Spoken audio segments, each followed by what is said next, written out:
Saudara yang kekasih di dalam Tuhan Yesus Kristus, pagi hari ini mari kita berikan yang terbaik. Hati kita, hati yang menyembah Tuhan. Tak selamanya mentari bersinar, tak selamanya dunia berputar. Namun kasih-Mu tetap selamanya. Janji-Mu Tuhan tak pernah berubah. Selamanya ku cintai tempat kediaman-Mu Tuhan.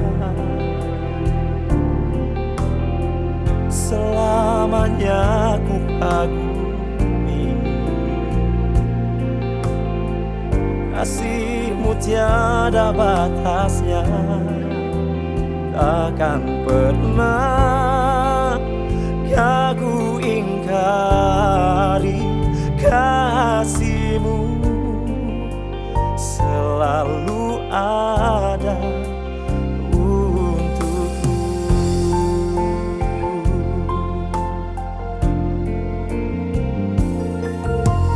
Tak selamanya mentari bersinar,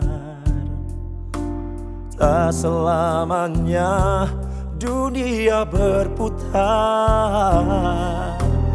Namun kasih-Mu tetap selamanya.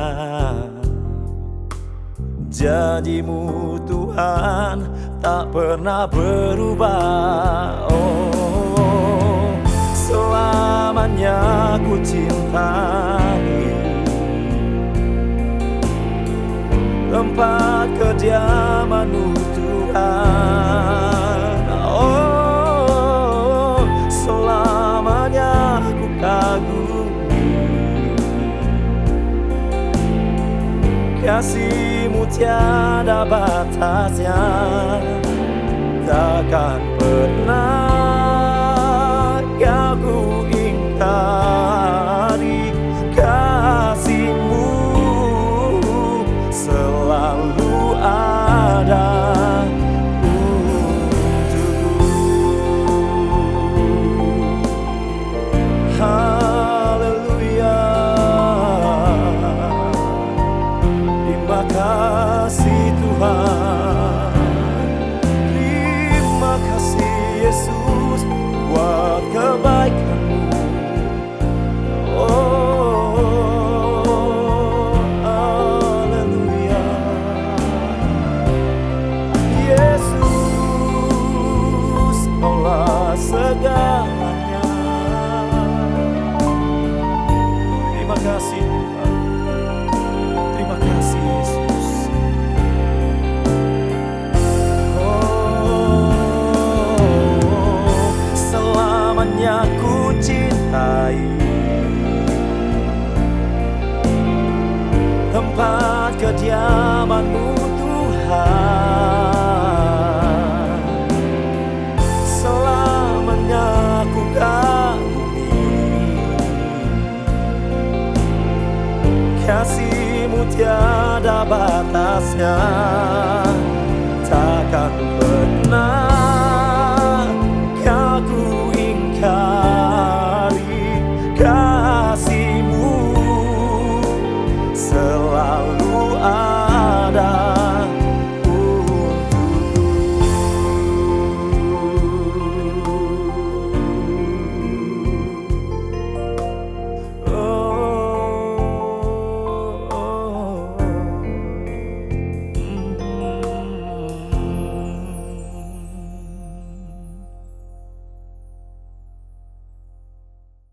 Selamat pagi jemaat Tuhan dimanapun Anda berada. Pagi hari ini kembali kita akan bersama merenungkan kebenaran firman Tuhan yang pagi hari ini terambil di dalam Injil Lukas pasal yang ke-9 ayat yang ke-57 dan ayat yang ke-58. Saya bacakan demikian. Ketika Yesus dan murid-muridnya melanjutkan perjalanan mereka, berkatalah seorang di tengah jalan kepada Yesus, "Aku akan mengikut engkau ke mana saja engkau pergi."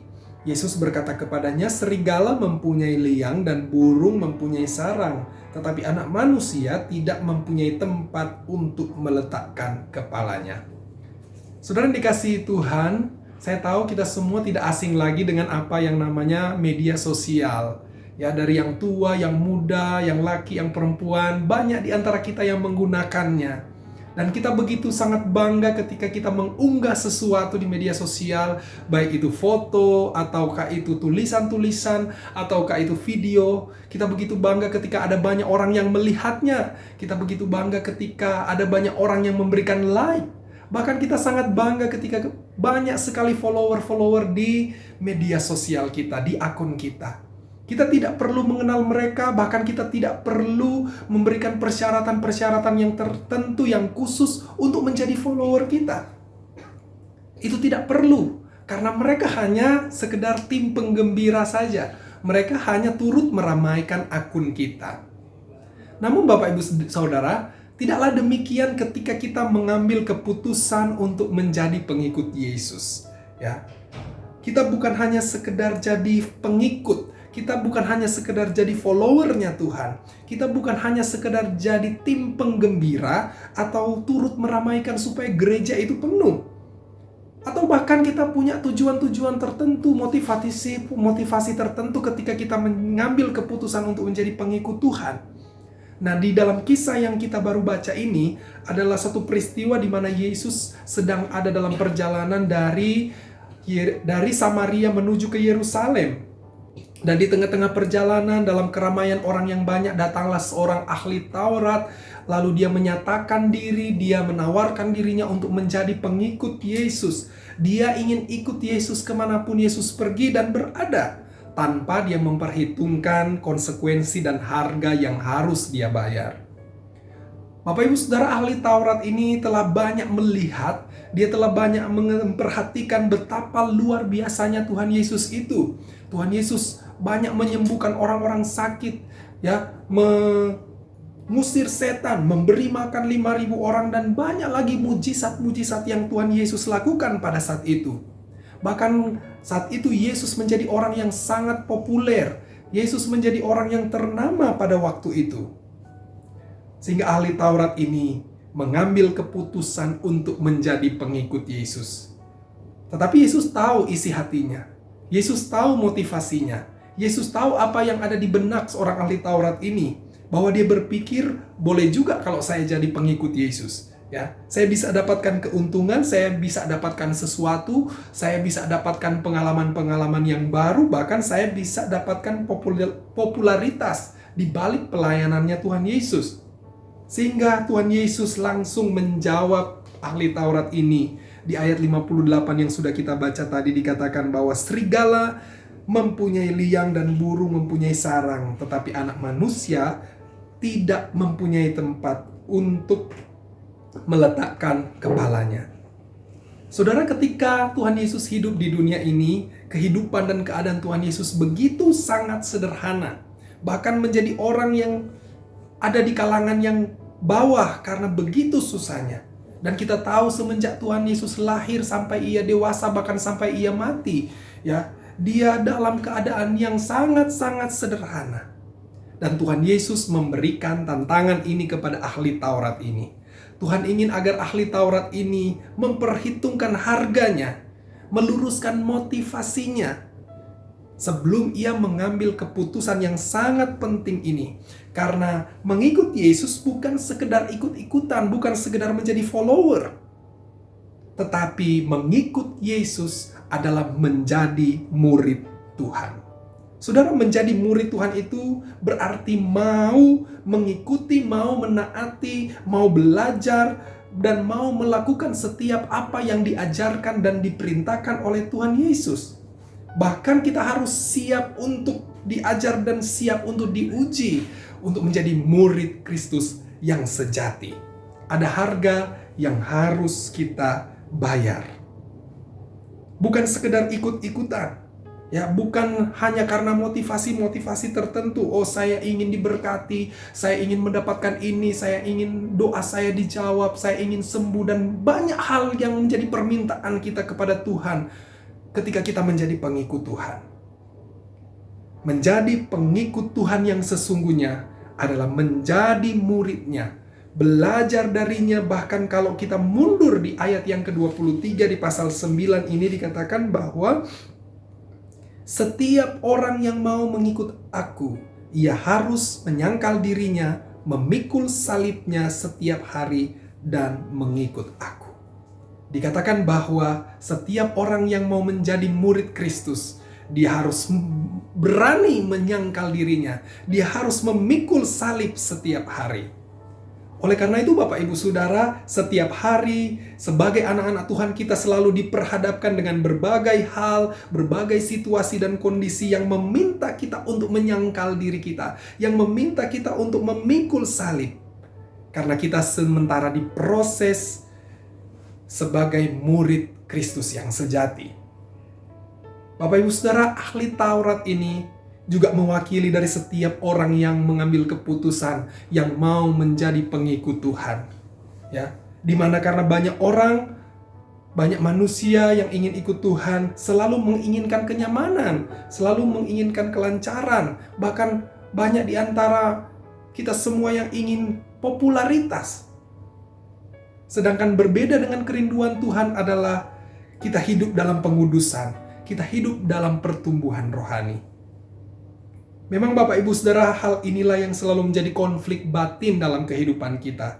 Tetapi ketika kita mau menyesuaikan hidup kita dengan Tuhan, maka hati yang tenang, damai sejahtera menjadi bagian kita dalam melewati setiap proses, melewati setiap salib yang Tuhan izinkan dalam kehidupan kita untuk membuat kita menjadi murid-murid Tuhan yang sejati. Saudara yang dikasihi Tuhan, tidak diceritakan dalam ayat ini apakah ahli Taurat ini tetap pada keputusannya atau akhirnya dia mundur. Itu artinya bahwa keputusan ada di tangan kita. Kita tetap mau menjadi murid Tuhan yang sejati, atau kita mundur karena kita tidak mau mengikuti apa yang diajarkan oleh Tuhan. Hidup itu adalah pilihan. Roh Kudus akan tolong kita untuk tetap setia menjadi murid Tuhan yang sejati. Ya, apapun yang terjadi, kita tetap mau menjadi pengikut Tuhan, menjadi murid Kristus yang selalu melakukan setiap apa yang diajarkan oleh Tuhan Yesus Kristus. Mari kita sama-sama berdoa. Tuhan Yesus, terima kasih buat firman Tuhan pagi hari ini. Kami diajar kembali untuk belajar menjadi murid-murid Tuhan yang sejati, bukan sekedar mengikut Tuhan, tetapi kami mau belajar, terus belajar, sampai kami Tuhan mendapatkan kesempurnaan yang dari Tuhan sebagai murid-murid-Mu. Terima kasih Tuhan Yesus, kami bersyukur dan Engkau tolong kami di sepanjang hari ini. Hanya di dalam nama Tuhan Yesus kami sudah berdoa. Haleluya. Amin. Selamanya ku cintai tempat kediaman-Mu Tuhan. Selamanya ku kagumi kasih-Mu tiada batasnya, takkan pernah